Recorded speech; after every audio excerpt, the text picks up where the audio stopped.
Hello everyone. देखिए आज का जो कॉन्सेप्ट है वो है हमारा स्पेयर रिसेप्टर का। एग्जामिनेशन में अगर इसकी बात करें तो आपके 2 मार्क्स में ये आपसे डेफिनेशन पूछता है जिसमें आप स्पेयर रिसेप्टर के बारे में समझाने को कहता है। तो स्पेयर रिसेप्टर का बच्चों जो दूसरा नाम है ये इसको हम रिजर्व रिसेप्टर भी बोलते हैं। क्या बोलते हैं? Reserve receptor. देखिए सबसे पहले तो आप इस चीज को क्लियर कर लीजिए कि कोई भी रिसेप्टर स्पेयर रिसेप्टर हो सकता है या रिजर्व रिसेप्टर हो सकता है, उसकी कंडीशन होती है। आप अगर उस कंडीशन को समझ लेते हैं तो आपको स्पेयर रिसेप्टर का कॉन्सेप्ट समझ में आ जाएगा। देखिए सपोज करिए ये आपका कोई क्या है? टिश्यू है। ये क्या है? आपका कोई टिश्यू है, राइट। अब इस टिश्यू के ऊपर ये वेल डेकोरेटेड रिसेप्टर्स हैं। ब्लैक कलर के ये क्या दिखा रखे हैं? यहाँ पे रिसेप्टर्स हैं। ये आपका क्या था? ये आपका कोई टिश्यू है, ये आपके उसके ऊपर रिसेप्टर है।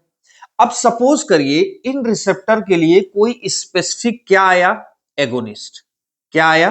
एगोनिस्ट। अब ये एगोनिस्ट की आप कोई ना कोई कंसंट्रेशन दे रहे होंगे। तो सपोज करिए कोई कंसंट्रेशन यहां पे थी एक्स मान लिया। उस कंसंट्रेशन पे इसने किस किस रिसेप्टर पे बाउंड किया? इस पे किया, इस पे किया, इस पे किया। मतलब जितनी भी कंसंट्रेशन इसकी आपने दी वो मैक्सिमली कितने रिसेप्टर ऑक्यूपाइड कर ली? 1 2 3 4 5, राइट। कितने रिसेप्टर रिमेनिंग है? 2 रिसेप्टर। अच्छा कंडीशन ये है कि जिस डोज पे आपने इस एगोनिस्ट को दिया उस डोज का मैक्सिमम रिस्पॉन्स, सबसे इंपॉर्टेंट पॉइंट है, जिस डोज पे जिस कंसंट्रेशन पे आपने उस एगोनिस्ट को दिया उस कंसंट्रेशन पे इस टिश्यू के ऊपर जितने रिसेप्टर ऑक्यूपाइड होंगे, जो कि किसके लिए है रिस्पॉन्सिबल? मैक्सिमम रिस्पॉन्स के लिए। इस डोज पे इस एगोनिस्ट का बेसिकली क्या आएगा? इस पे मैक्सिमम रिस्पॉन्स। तो at the time of maximum response whatever the receptor will be remain unoccupied, जो ऑक्यूपाइड नहीं है, they are called spare receptor. They are called spare receptor. तो कंक्लूजन क्या करेंगे हम इसको?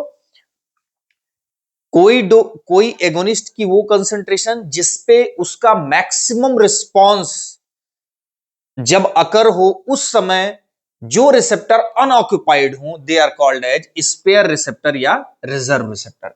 तो अब बात आती है कि क्या स्पेयर रिसेप्टर स्पेसिफिक टिश्यूज में होते हैं?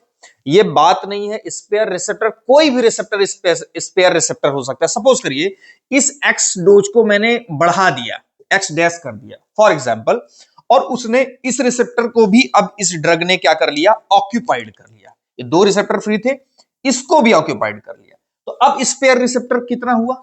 1 हुआ। मान लीजिए इसकी डोज कम कर देते, आपकी ये सब अनऑक्यूपाइड होते, केवल एक आपका क्या होता? ये ऑक्यूपाइड होता। तो स्पेयर रिसेप्टर ये सारे हो गए एक्सक्लूडिंग दिस।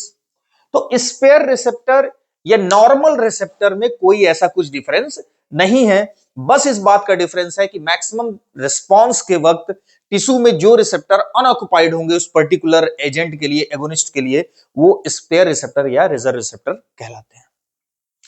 तो ये बेसिकली आपका, तो किसी एक सेट पॉइंट पे, किसी एक सेट डोज पे आपको ये कॉन्सेप्ट यहां पे जीपैट के पॉइंट ऑफ व्यू से याद रखना होगा कि magnitude of the response, intensity of the magnitude of the response does not depends on the occupancy of the receptor। हो सकता है कि इस डोज पे 4 ही रिसेप्टर ऑक्यूपाइड हो और रिस्पॉन्स फुल हो, क्योंकि हमारी इस क्या फिक्स है? डोज फिक्स है, राइट। हो सकता है इसकी डोज बढ़ाएं, केवल एक रिसेप्टर फ्री ही हो लेकिन रिस्पॉन्स कैसा हो? फुल हो। तो magnitude of the response does not depends on the occupancy of the receptor. आपको इस स्पेयर रिसेप्टर में ये कॉन्सेप्ट भी याद रखना होगा। So this is all about the concept of spare receptor. आपको अगर बातें समझ में आती हैं तो चैनल को सब्सक्राइब करें और वीडियोस को फ्रेंड्स के साथ शेयर करें। Thank you very much.